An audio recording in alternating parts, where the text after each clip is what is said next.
What's up, guys? Jeff Cavalier, ATHLEAN-X.com. Your training split is killing your gains. And I promise I'm going to make this worthwhile for you today, because a lot of us are following very different types of training splits. Right? You hear people, you got buddies at the gym that do the bro splits. Don't bash them yet, guys. Not yet. It's too early, especially as you're going to see here. Total body training. Right? You even take the guy that sort of influenced me a long time ago to dial back my workouts a bit. It was Mike Menser. High intensity workouts, one muscle group every 14 days. So you go and you take that and you think, that is so much different from the advice that people say now with more frequent training with total body workouts. So how is it that that even existed? How do people even get away with that if it never worked? Maybe it does. So what I want to do is I want to start going over some of these splits to tell you what I think is actually going on here. So right here we've got the days of the week in a typical training schedule. Now what I've laid out here first and foremost is a total body split. Okay, for a total body split, you're looking at the classic train everything Monday, Wednesday, and Friday, and you have a bunch of off days. And what's nice about the total body split is a few things, what you've probably heard. Number one, you get a little bit more recovery in the week, which is music to my ears. Okay, that's the first thing. Number two, you're getting more frequent stimulation of the muscles in your body, all of them, so that you're getting that opportunity to resume muscle protein synthesis every 48 hours or so, which is what the research is pointing us to. Now, I'll be back to research in a second. But that's what it's pointing us to here, why this is superior, why a lot of guys are moving towards this. We even have our own program coming out, which is a total body split. So I do believe it's extremely beneficial for many people. But if you can go back, this is not new. This is not new. You can go back to decades and decades. Guys like Arnold Schwarzenegger were actually doing both total body Monday, Wednesday, Friday splits, and even more than that. What they were doing was they were taking your typical total body workout, which consisted of all of your legs, chest, shoulders, arms, back, everything, right? And they put them all in one workout, and he just decided to split it up a little bit more into a push-pull with, again, legs included in both of those workouts. So a push workout would be chest, triceps, shoulders, and quads. And then a pull workout would be back, biceps, and hamstrings. So you're doing that now, and you basically took one workout, split it over two, increased the volume of those exercises a little bit, because you could do so because you didn't have so much to do in one day, shorten the workout a little bit. Yes, the frequency is greatly enhanced here at 6 days versus 3, but the workouts were a little bit shorter. But the idea was the same, because you're still stimulating every 48 hours. So that's the research and what the proponents of total body training will say. But we go here and we look at some of the other ideas. We have push-pull legs as well. That's another popular thing. Probably people have heard about that. We've programmed push-pull legs many times. And with the push-pull legs, what we have here is, again, 6 days a week. And we could do this even in a beginner version here. I'll explain that in a second.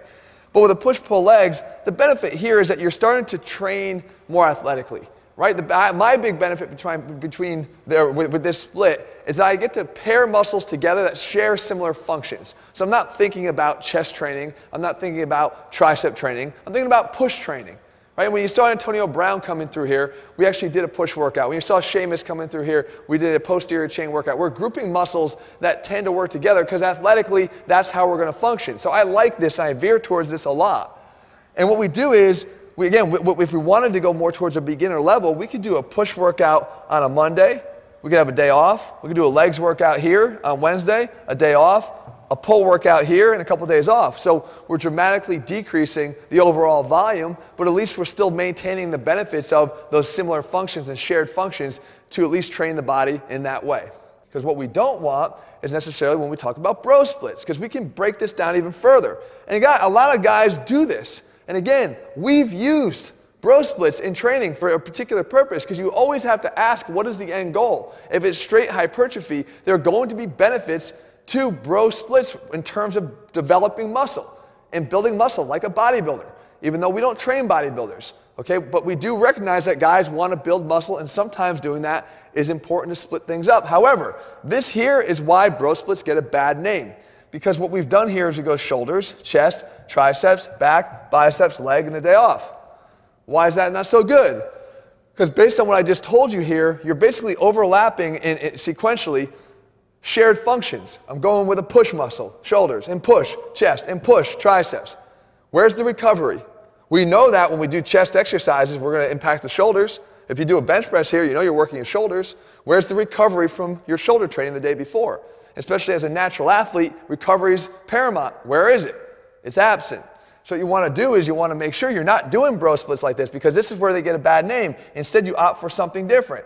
Instead, you'd opt for, let's just say, again, I'm just sharing some of the popular splits that are out there. I'm not trying to make a judgment on any of them until the end. We have chest and biceps, right? Chest and bis, back and tris, legs. Legs are often done twice a week simply because it allows you to train them more frequently for the reasons we talked about down here. And then shoulders and traps, or shoulders and whatever you want to include, shoulders and abs, right? Whatever that split might be. We got this other version here. This is another popular one. Chest, back, legs, shoulders, arms, and then legs. Again, split out more of an anterior-posterior. This is very popular, especially arm day on Friday is key, because before you go out to the bars, if you could just do a few sets of biceps and triceps, you're good to go, I promise you. Especially International Chest Day is intact.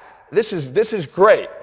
Well, again, what we can do, though, is we can take a bro split and actually make it work. And the way you make it work for you is based on exercise selection and then putting the workouts in the right sequence so that you avoid this and you benefit a bit more from the principles of what we established back here with the total body training. So let's take a look at this one here. When I train my biceps and chest, when I train them, I wait 48 hours and I'm back to back and triceps. So I have the potential to involve biceps in my back exercises here. I have the ability to hit my chest again in my triceps if I choose the right exercises. And again, if I place them in the right sequence in terms of the time lag between workouts. In my back workout, that would demand, however, that I do exercises like an underhand barbell row, or even better, a weighted chin-up. You guys hear me talk about all the time how I think the weighted chin-up is a great back exercise, one of the best back exercises you can do, and of course it's a great bicep exercise as well. So I can get great biceps activation, reactivation 48 hours after by choosing that exercise or both of those exercises here. If my back workout consisted solely of straight arm pushdowns, which I love, by the way, dumbbell pullovers, people call it the upper body squat, another great exercise, and maybe even lat pull downs or wide grip lat pull downs. I don't have as much bicep activation there. Matter of fact, I can go pretty much an entire workout without activating the biceps, which would be a violation of the re-stimulating of the biceps within 48 hours. So it becomes very important that if you're going to do this, you choose the right exercise. So why do some guys get results and some guys don't? Some guys choose better exercises. Some guys plan this out more thoughtfully, and it actually winds up working. Because again, guys, as soon as you hear somebody say, well, research says, what that means is, I have no experience. That's what that translates to. If they lead with, studies show, it means I have no experience. I'm not training people. I don't understand how people actually train in front of me because I've never trained them myself. I just read studies. You could take strength coaches. I have a great friend of mine, Joe DeFranco, is a great strength coach. You know what his studies are? The hundreds and hundreds of athletes that come through his facility every day that show these differences to him. He knows they're not a textbook. He knows that they're not a PubMed study. He knows that there are differences from person to person, which is going to lead me to my final point. You realize that these things can vary in their success level because of the different variables and even the person's ability to sleep well between these sessions. You know, we don't know that in our studies. They're not controlling for what these guys do when they leave the lab. One guy could be sleeping 10 hours a night, and the other guy could be out partying and eating like crap, which would impact entirely what their training protocol was. So what would actually make this all simple? Well, what would tie this all together? What would tie it all together is a scenario I want you to imagine. People have said, Jeff, your biceps are really good. They have good bicep development, especially for your physique. However, some people will say that, Jeff, you just have good bicep genetics. That's all it is. Let me lay out a scenario for you. What if, let's just say, I was following, let's just say, not this bad bro split, but this split here, okay? Where I'm training biceps directly once a week. And if I do that, and my biceps are developed the way they are, but let's say your chest doesn't look so good, right? People have actually said that about me, no upper chest. Whatever, guys, it is what it is.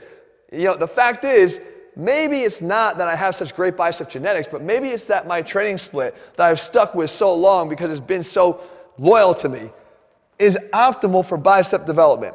hitting them once every 7 days with this indirect work on back day here is the holy grail of biceps for me. Maybe not for you, but for me. But the problem with that is that because we're on a routine and a split, which we all do, we follow the same split. We follow a split. I don't care how long you're doing it for. You follow the split. The other muscle groups that aren't responding as well are slaves to that split.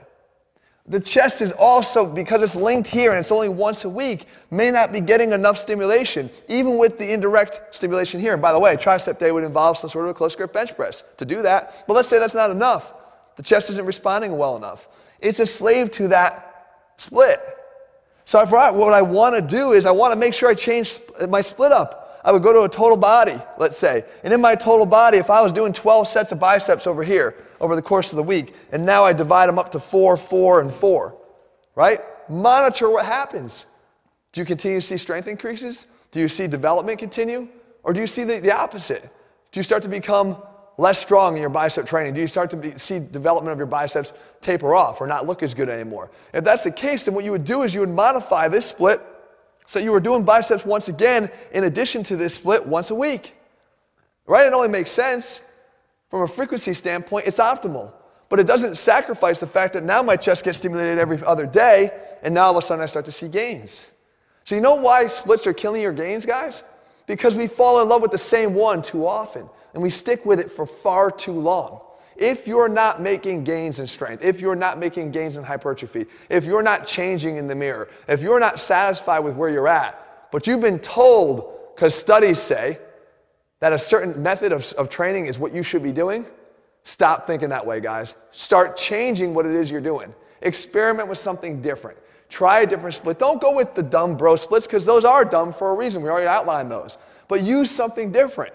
I'm not advocating for any of them in particular. I'm advocating for change.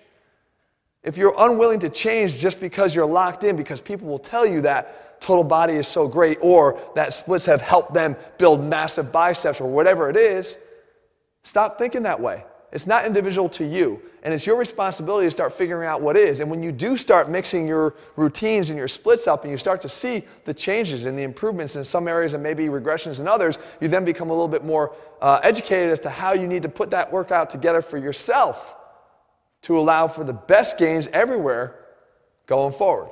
So guys, I hope you found this video helpful. Again, the point here is that you need to put the science back in strength. You need to stop putting studies at the forefront of every decision that you make. Experience trumps everything. I can tell you that again firsthand myself. I can tell you that experience trumps everything, because we are individuals and we respond differently to training. You're an individual. You want to make sure that you understand how you best respond. If you're looking for training programs, guys, we have training programs with all kinds of splits, all different splits for different reasons, based on goal, based on experience level, based on the need to change up what you're doing.